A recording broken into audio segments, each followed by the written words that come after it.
Hello, everyone. Welcome to Unboxed God, where we detox from religion and discover the God who refuses to fit inside the boxes we were given. I'm Tolu Sarah Johnson, and here we explore who God really is beyond fear, beyond formulas, and beyond everything we were taught to perform. If you're hungry for a real relationship with Him, you are in the right place. Let's dive in. So, this is going to be Commandment 10, which is going to be the third commandment in the theme of forming. And the commandment is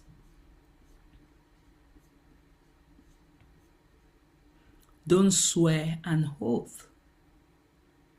Let your yes be yes. So the journey continues in order. When we look at the first commandment in this theme, it confronted the inner posture of anger and contempt, how we see and speak about others.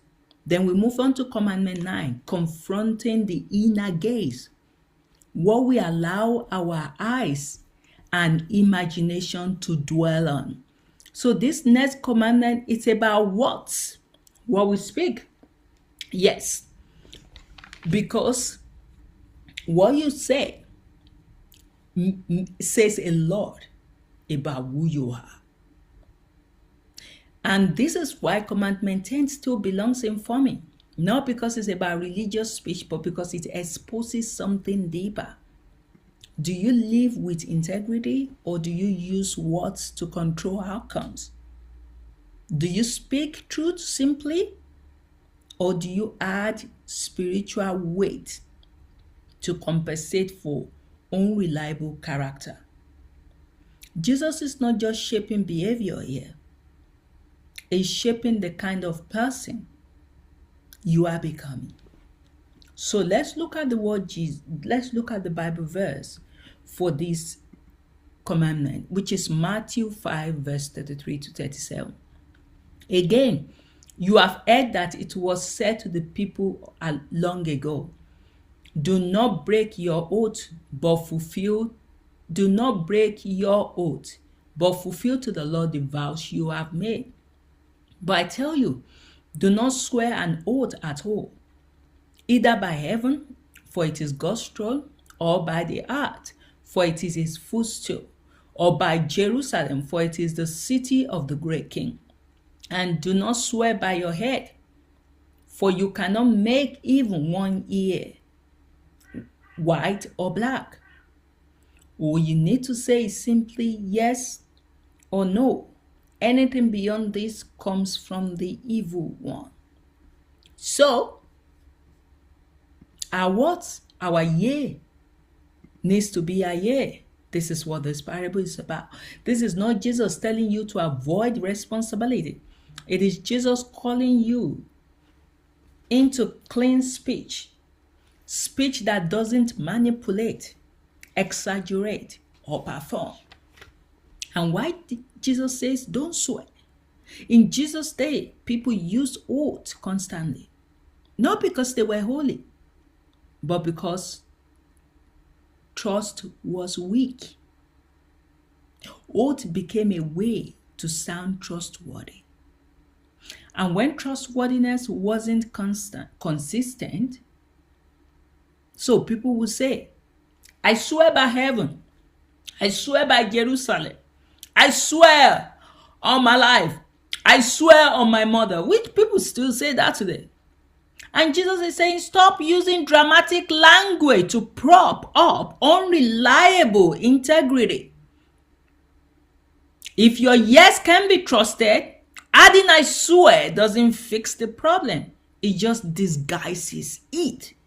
Yes, because the art issue behind oath is, at its root, swearing an oath often reveals one of these inner motives: fear of being doubted. You feel pressure to prove you are telling the truth. The desire to control the outcome. You speak as if you can guarantee tomorrow. An hidden habit of exaggeration. You've learned to add intensity to be believed. So Jesus confronts this because he's forming people who are steady, not dramatic, reliable, not persuasive, truthful, not performative. So you don't need to swear by heaven, at Jerusalem, or your head. Jesus is dismantling the illusion of control. When you swear by heaven, you treat holy things like props. When you swear by heart, you act as if creation is yours to pledge. And when you swear by your head, you pretend you govern outcomes you cannot govern. So Jesus is saying, you don't own heaven. You don't control art. You don't even control your own ear. So stop speaking as though your words guarantee reality. Instead, speak like someone who fears God. Let your yes be yes, your no be no, God willing. That is humility.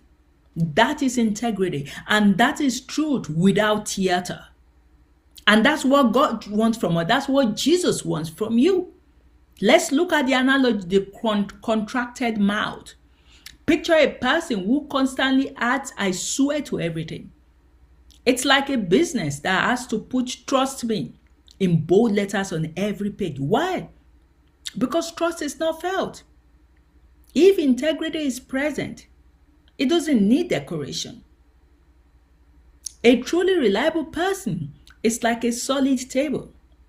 You don't need to announce it to hold weight. People can place weight on it confidently because it has proven itself over time. But when the table is weak, you start making speeches. Trust me, it will hold. I promise it will hold. I swear it will hold. Jesus is forming you into the kind of person who doesn't need speeches. Your life becomes the proof. You don't need to exaggerate. You don't need to just let your yea be yea and let people trust you by your words, because your words carry so much weight that they trust you. And what Jesus is really building in you, this commandment is not about banning all legal documents. Jesus knows we live in a world where contract exists, but this is about something deeper. Integrity is so consistent that your words become safe. Yes, trust so clean that you don't need extra phrases to sound convincing. Speech so humble that you stop pretending you control tomorrow. This is inner formation. It is not better vocabulary. It is a better person. And how does this apply today? In relationships, stop saying things you don't intend to follow through on. Don't say I promise as a crutch. Say only what you can carry. In business, yes, contracts exist, but the commandment still speaks. Don't use language to trap people. Don't use fine print to deceive. Don't use Christian branding to cover dishonesty. And Jesus wanted his people to operate with integrity so clean that even unbelievers can feel the difference. In court of formal settings, if asked to swear, you can say plainly, Jesus taught me not to swear oath, but I will tell the truth. This is aligned, this is respectful, and this is honest. So the deeper reasons Jesus says anything beyond this comes from the evil one, because the enemy loves a world where words are unreliable. He loves double meanings, hidden intentions, exaggerations, manipulations, half-truth, performative spirituality. The devil thrives where language becomes a tool for control. And Jesus builds a different kingdom. A kingdom where truth is simple. A kingdom where integrity is normal. A kingdom where speech is clean. So, as we close, Commandment 1 asks, who rules you? Commandment 2 asked, what are you building on? Sorry, Commandment 1 did not ask who rules you. Commandment 1 do speak about your inner gaze, what we allow our eyes and imaginations to dwell on.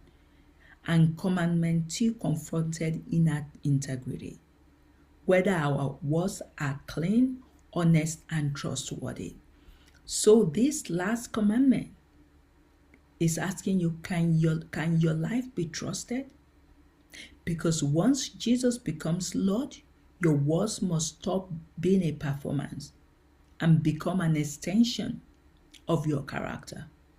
Let your yes be yes, let your no be no, and let your life become so consistent that truth no longer needs decoration. God bless and see you in the next commandment.